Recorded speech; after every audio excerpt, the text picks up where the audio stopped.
Hello friends, आप देख रहे हैं आपका चैनल शेयर बाजार विद आयुष और बात करेंगे दोस्तों इस वीडियो में जेजी केमिकल्स आईपीओ के फर्स्ट डे सब्सक्रिप्शन के बारे में। तो आज पहला दिन था और पहला दिन कैसा रहा, कितना सब्सक्राइब हुआ, ये हम समझेंगे। जो एक इंपॉर्टेंट क्वेश्चन है वो है दोस्तों वैल्यूएशन को लेकर कि क्या इसके वैल्यूएशन जस्टिफाइड है, क्या सही वैल्यूएशन है, उसके बारे में भी इस वीडियो में बात करेंगे। तो वीडियो को देखिएगा पूरा।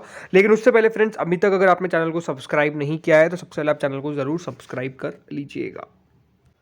सो फ्रेंड्स, जेजी केमिकल्स का आईपीओ आज से ओपन हुआ है और ये आईपीओ कब तक ओपन रहेगा? 7 मार्च तक। तो अभी आपके 2 दिन और बचे हुए हैं। कौन कौन से 2 दिन बचे हुए हैं? कल का यानी 6 एंड 7 2 दिन बाकी है।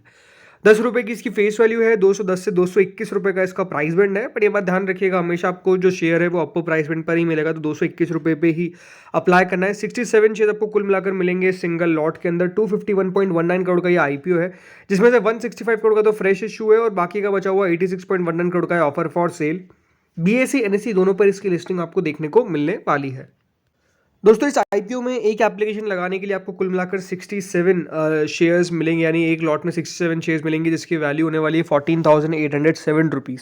आप रिटेल में मैक्सिमम कितने लॉट्स तक लगा सकते हैं? 13 लॉट्स तक आप अप्लाई कर सकते हैं। अगर आपको इससे आगे जाना है तो फिर स्मॉल चेन्नई कैटेगरी में जाना पड़ेगा। फिर आपको 14 लॉट्स के लिए अप्लाई करना पड़ेगा जब आप स्मॉल चेन्नई कैटेगरी में एंटर हो जाएंगे।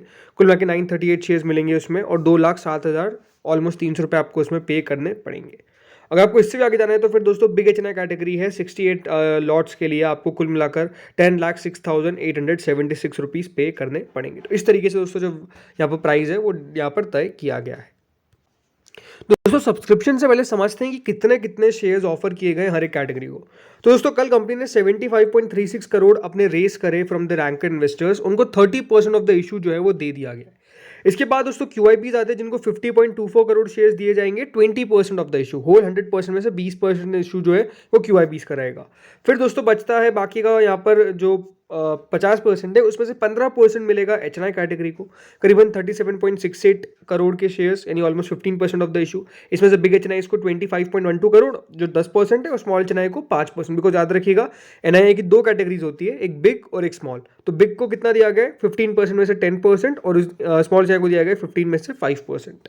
इसके बाद दोस्तों जो कैटेगरी आती है वो है रिटेल इन्वेस्टर्स की। रिटेल इन्वेस्टर्स को 35% ऑफ द इशू दिया गया है, करीबन 87.92 करोड़। और इस तरीके से टोटल कंपनी ने 251 करोड़ जो है वो अपने डिफरेंट इन्वेस्टर्स के बीच में बांटे। लेकिन मैक्सिमम इशू किसको मिला है, या फिर सबसे बड़ा पोर्शन, मैक्सिमम इशू तो नहीं कह सकते, सबसे बड़ा पोर्शन जो है वो रिटेल के हाथ में गया, फिर एंकर के हाथ में गया है, फिर क्यूआईबी के हाथ में गया है और फिर एचएनआई के हाथ में गया है। तो फिर आपको समझ में आ चुका होगा कि किस तरीके से कंपनी ने शेयर का डिवीजन किया है बिटवीन डिफरेंट इन्वेस्टर्स। अब बात करते हैं दोस्तों आज कितना पैसा निकल कर आया ऑन द फर्स्ट डे। तो दोस्तों पहले दिन क्यूआईबी पोर्शन करीबन 2% के आसपास बढ़ता हुआ नजर आया। कुल मिलाकर क्यूआईबी को 22,73,214 शेयर्स ऑफर किए गए थे, बट ओनली 39,865 शेयर्स के लिए एप्लीकेशन आई, क्लोज टू 88 लाख। यानी आज अगर देखा जाए तो क्यूआईबी ने कुछ खास पैसा नहीं लगाया। बट ये बड़ी बात नहीं है, क्योंकि क्यूआईबीज हमेशा पहले दिन दोस्तों ज़्यादा पैसा नहीं लगाते हैं, ये पता है। दूसरे दिन भी ज़्यादा लगाते नहीं है, आखिरी दिन जो है वो क्यूआईबीज का पैसा आता है। इसके बाद दोस्तों जो कैटेगरी आती है वो है नॉन इंस्टीट्यूशनल बायर्स की, जो करीबन 3 गुना पहले दिन सब्सक्राइब होने में कामयाब हुई। यानी एचएनआई कैटेगरी पहले दिन अच्छी सब्सक्राइब हो गई, ऑलमोस्ट 114 करोड़ के आसपास जो है वो हमको देखने को मिला है, ऑलमोस्ट पैसा आया। अब इसमें बिग एचएनआई कैटेगरी करीबन 2.26 टाइम सब्सक्राइब हुई। आप देख सकते हैं 11,36,606 शेयर्स ऑफर किए गए थे और पहले दिन 25,65,000 शेयर्स के लिए एप्लीकेशन आ गई। क्लोज टू 56.70 करोड़ जो है वो पहले दिन आया है from the big HNI category.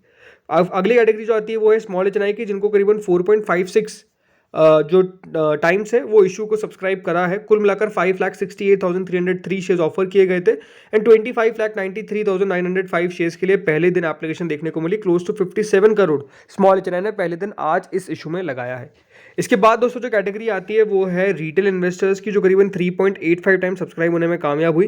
Close to यहाँ पर जो पहले दिन पैसा है 338 करोड़ आया है। आप देख सकते हैं 39,78,000 शेयर्स ऑफर किए गए थे, बट 1 करोड़ 53 लाख शेयर्स के लिए पहले दिन एप्लीकेशन जो है वो रिसीव होती हुई देखने को मिली है फ्रॉम द रिटेल कैटेगरी। तो रिटेल ने अच्छा भरा है।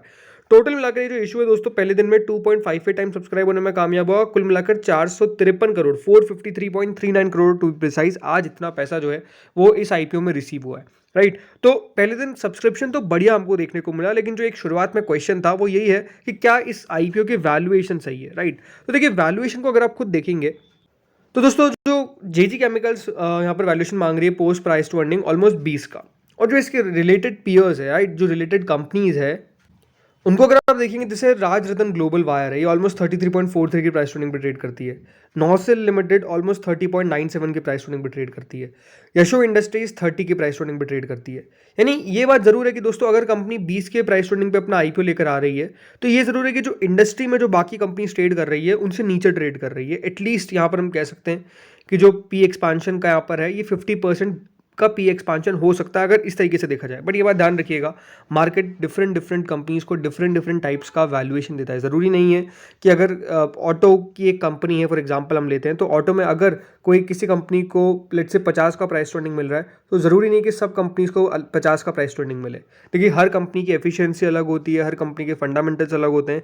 इसलिए देखिए, मार्केट में हम एग्जैक्ट नहीं कह सकते कि वैल्यूएशन मिलनी चाहिए। बट हाँ, अगर इधर देखा जाए तो तीनों कंपनीज है जो 30 के प्राइस टर्निंग के ऊपर ट्रेड करी, तो एक इंडस्ट्री का एवरेज 30 का हम निकाल कर चल सकते हैं, इस तरीके से मैं कह सकता हूं, राइट।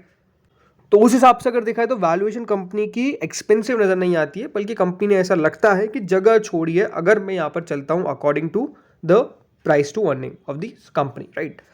अब इंपॉर्टेंट क्या है, वो है देखिए बाजार भी। अगर मार्केट्स को आप खुद देखेंगे तो मार्केट्स तो बढ़िया कर रहे हैं, बट द थिंग जहाँ पे प्रॉब्लम आ रही है वो क्या है, वो है देखिए स्मॉल और मिड कैप्स, राइट। कोई भी आईपीओ होता है तो वो स्मॉल कैप होगा या तो मिड कैप होगा ज़्यादा से ज़्यादा, तो वो उतना खास नहीं कर पा रहे हैं, ये बात सही है। तो स्मॉल और मिड कैप में थोड़ी सी गिरावट है, जिसके कारण दोस्तों थोड़ा सा आईपीओ का मूड माहौल खराब होता हुआ देखने को मिल रहा है। और जिस तरीके से आज दो मेन बोर्ड आईपीओ लिस्ट हुए, उसने भी थोड़ा सा जो एक्शन है उसमें हम कह सकते हैं खलल डाला है। बट द थिंग इज, अगर इस आईपीओ की ग्रे मार्केट पर चर्चा करते हैं तो ऑलमोस्ट 22.62% चल रही है।